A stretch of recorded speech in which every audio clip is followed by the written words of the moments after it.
I'm going to be talking about major acetabular reconstruction in revision total hip arthroplasty, take you through quite a number of clinical cases, and share with you my thoughts on how to approach them for the particular types of reconstructions that are required in today's armamentarium.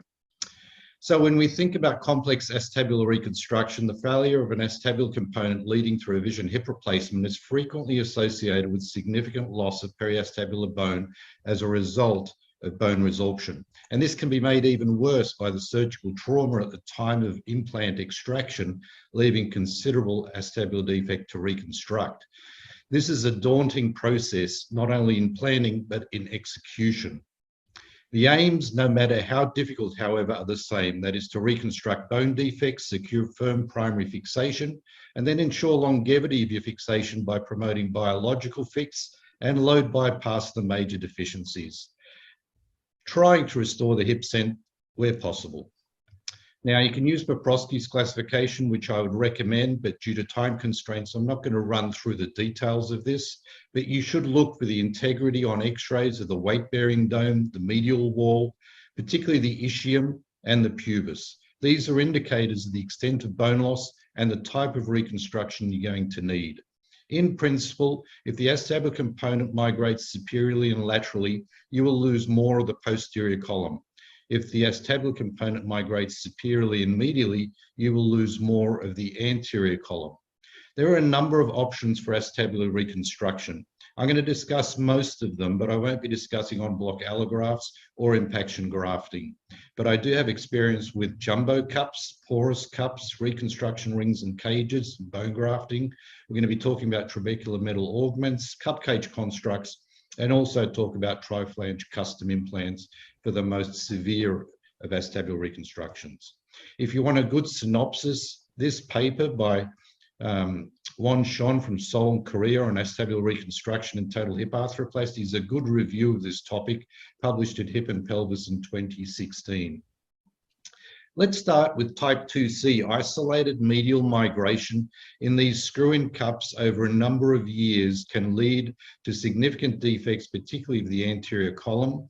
Because they're slow in migration, often there's a shell of bone, and that can be a rescue because you can impact graft into that area, get a good rim fit. And this type of reconstruction is serviced with a jumbo cup, in this particular instance, an 80mm porous cup, augmented by 2 or 3 screws fixation into the ilium, significant morselized bone at the bed of this, and over a period of time, this will consolidate, giving you good bone reconstruction. Should you need to go back for a further revision, at least you have a good bone bed to work with. This is a fairly straightforward reconstruction if you can get a good rim fit.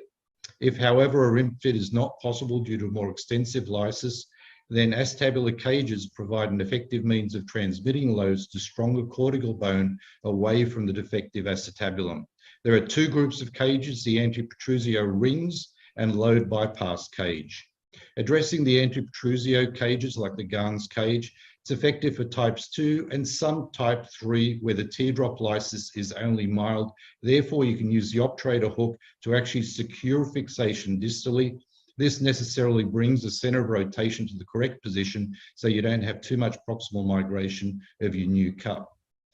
This restores the hip center, provides uniform load to the allograft bone, stimulating incorporation and remodeling with the remaining host bone. The liner can be independently cemented in the best position for stability. The cement used can be loaded with antibiotics to decrease the risk of sepsis in these major reconstructions. And the cage protects the structural or morselized allograft underneath while it incorporates and remodels. This is an example of one that I put in, and here you can see there was a good bone bed, but it gave us good security with the obturator hook, 3 screws to provide further stability. There is a potential of putting more orthogonally angled screws into the island, but this was not necessary in this circumstance. This is a fairly straightforward reconstruction. In much more significant defects, the load bypass cages are much more rigid, definitely stronger. However, they are difficult to apply and they're difficult to adjust intraoperatively, but time taken is well spent. It expands the area of contact with the host acetabulum. The iliac flange and the ischial wing provide load bypass for the grafts underneath, but primary fixation must not be dependent on cement. The Bert Schneider cage is a good example of this, and it is relatively inexpensive. Reconstruction cages require the integrity of the posterior and superior part of the acetabulum and at least 30% host bone contact. You can see here the onlay technique with the ischial flange lying on there, and 2 or 3 screws can be put into the ischium to secure the Birch-Schneider cage inferiorly, or alternatively what's recommended is to create a small trench and do an inlay technique with the bent ischial flange put into the ischium and then secured proximally with iliac screws in 2 different directions. Well placed, it secures good outcomes. Dan Berry reported on this, 76% survivorship at 5 years, while Gill reported 79% survivorship at 8.5 years. This is a good example of mine. 20 years after bilateral total hip replacements, came to see me with significant osteolysis from polyethylene disease, cement disease, significant migration of both acetabular components, and on the left side, most likely a pelvic discontinuity. We did a Birch-Schneider cage on both sides in separate settings. You can see already at 1 year the extensive bone grafting on the right side, which was certainly the more successful of the 2. And over a period of time, the right side remained stable and completely pain-free. The left side had minor symptoms. And at 15 years, the right side still remains pain-free, still remains stable, good bone restoration, corporation, and still a good outcome for this patient 15 years down the track. The left side, however, continued to migrate, inadequate bone support behind it, and at 10 years it failed. So what do you do in that circumstance? The cup cage construct, reconstruction of Poprosky 3A and 3B for pelvic discontinuity as well. The porous cup is fixed in the pelvis with screws on an allograft bed. Recon cage over the cup with multiple screw fixation to both the ilium and the ischium.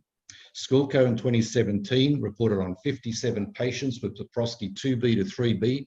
60% of those cases had associated pelvic discontinuity. Survivorship at 2-year follow-up was 89%. That's a good outcome for these complex cases.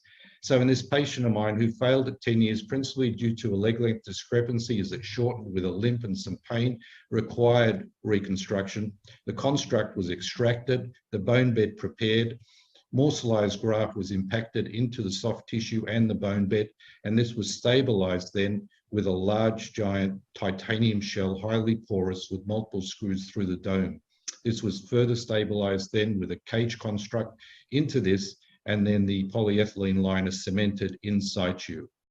Post-operatively, this was the appearance. It gave good stability, lots of new bone in the area, and now past 6 years, you got good bone incorporation, good stability, no migration, and a good outcome for this sort of difficult reconstruction. There are modular augments now that you can use. These are available, and this is an example of a progressive groin pain for 5 years after a revision femoral reconstruction in a 72-year-old lady. You can see here failure of the acetabular and the polyethylene component, and using one type of these modular implants like the Lima Recon cage with multiple augments, particularly superiorly, you can fill in the defects with either titanium or tantalum, morcellized grafting and multiple screw fixation to give you good outcomes. Perdicarini in 2021 reported 88.5% survivorship at 6 years using these constructs. But even these constructs can fail, and when they fail, it becomes an even bigger problem, where here there was a dissociation between the tantalum cup and the tantalum augment, which remained in situ.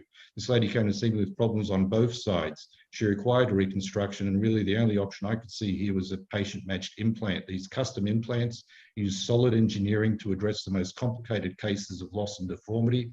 They can be done using either CT or MRI, and are custom made to the patient with CT 3D printed implants that you can visualize, you can see it electronically, you can palpate it, you can take it to the operating theatre. It manufactures the 3D triflange cup. It also shows you the trajectory of the screws you're going to put in. It tells you how long the screws are so you avoid complications, and you have this in the operating theatre. This was her outcome, and at 3 years she was doing well, came back requiring a revision on the opposite side.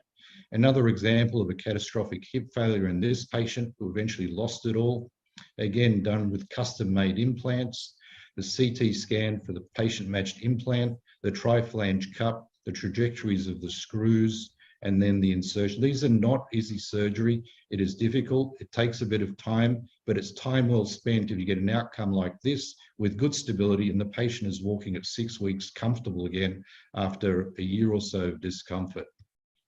The results in the short term do show complications. 19 hips using triflange custom implants, 65% successful, 11% failure, 16% major complications. So you have to be realistic. Here, 57 revision total hip arthroplasties in Christie's group, 2 to 18-year follow-up, 95% free of revision, 65% free of revision for any reason. There is therefore a complication rate, and Meinke in 2017 with the Belgium experience demonstrated this in a table that showed all triflange cups, and conclusively in 282 patients, the complication rate was 26%, the dislocation rate was 14%, revision rate 18%.